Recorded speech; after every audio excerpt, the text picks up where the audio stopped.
Por que é tão importante escolher bem os representantes do poder legislativo?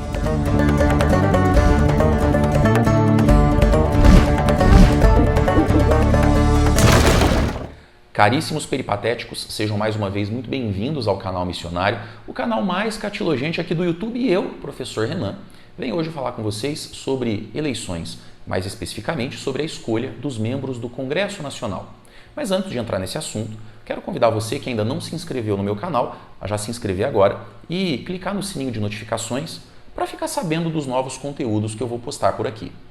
Se você tem acompanhado o debate político na imprensa, sabe que uma palavra vem tomando conta das notícias e discussões, e essa palavra é Centrão. Eu já falei sobre o Centrão em um vídeo anterior aqui no canal, inclusive vou deixar o link desse vídeo aqui na descrição para você assistir se ainda não entende ou não sabe o que representa esse bloco ou esse movimento político no nosso poder legislativo. De todo modo, a presença do Centrão no governo do atual presidente Jair Bolsonaro evidenciou uma aparente fragilidade do nosso poder executivo.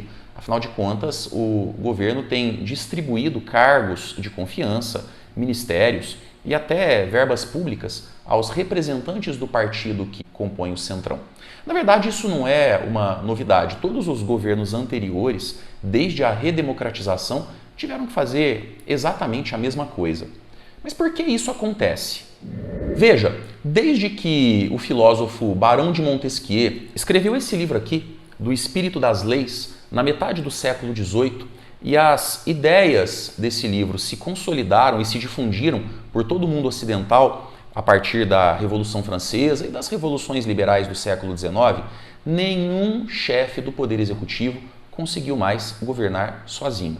Isso porque o Barão de Montesquieu é conhecido por defender a tripartição dos poderes do Estado, em executivo, legislativo e judiciário, sendo que cada um desses três poderes tem atribuições bem específicas. No caso da legislação brasileira, a nossa Constituição estabelece as funções do poder legislativo entre os artigos 44 e 75, ou seja, é um trecho bastante extenso da nossa Constituição definindo o que o poder legislativo pode e não pode fazer. Aqui no Brasil, o poder legislativo é expresso em um Congresso bicameral, composto pelo Senado Federal e a Câmara dos Deputados. E as atribuições desse Congresso são bastante extensas, desde legislação tributária, penal, criminal, civil, até mesmo a fiscalização das atividades do Executivo.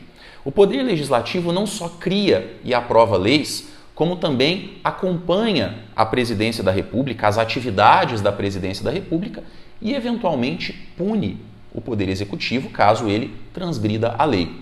Dois exemplos disso que eu estou falando aconteceram na nossa história recente. Os presidentes Fernando Collor de Mello e Dilma Rousseff foram afastados, foram empichados ou impedidos de continuar governando por um processo movido e votado pelo Congresso. Nesse sentido, qualquer chefe do Executivo que queira governar o país de maneira eficiente precisa do apoio do Congresso. Ele precisa negociar com os deputados e senadores. E muitas vezes essa negociação envolve concessões, benesses, vantagens. Para vocês terem uma noção, segundo o Tribunal Superior Eleitoral, o Brasil tem hoje 32 partidos políticos em atividade, sendo que a maioria deles possui representação no Congresso. O presidente da República, seja ele quem for, precisa negociar com esses partidos não só para se manter no poder, mas também para conseguir aprovar leis, medidas, emendas constitucionais e reformas na administração. A gente costuma demonizar negociações políticas envolvendo o poder legislativo e o poder executivo. Na verdade, elas fazem parte de regimes democráticos. O problema é quando elas são instrumentalizadas para atender interesses particulares e não os interesses da sociedade. Quando isso acontece, nós chamamos de fisiologismo. O fisiologismo consiste na troca de favores políticos, na troca de benefícios como cargos ou ministérios, em troca de apoio. A grande diferença é que no fisiologismo, essa troca de apoio, essa troca de favores, tem o objetivo de atender interesses privados ou de grupos, e não administrativos. E onde é que eu estou querendo chegar? Se você prestou atenção no que eu disse até aqui, vai entender que o poder legislativo é de absoluta importância no governo e na administração da coisa pública. Não adianta nada a gente fazer uma escolha consciente e bem informada para o poder executivo se a gente não adotar os mesmos critérios para a escolha do poder legislativo. E veja que interessante, segundo dados publicados em 2018, ano da última eleição nacional, 79% dos brasileiros não se lembravam em quem tinham votado para o poder legislativo nas últimas eleições, as de 2014. O brasileiro costuma cometer um erro grave de avaliação. Ele transfere todas as suas expectativas para a escolha do presidente da República, como se o chefe do Poder Executivo sozinho fosse capaz de resolver todos os problemas. E é muito ao contrário. A legislação está aí para mostrar que, sem o legislativo, o presidente não consegue fazer nada. É com o poder legislativo que o presidente negocia.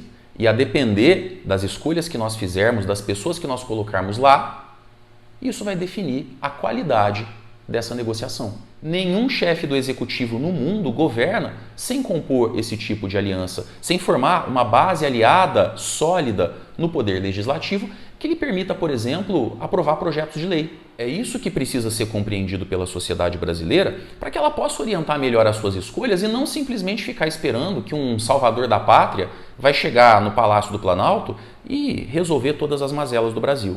Por isso, o poder legislativo é tão ou mais importante que o poder executivo. Mas e você que está me assistindo, entende a importância do poder legislativo ou ainda está esperando um salvador da pátria resolver todos os nossos problemas?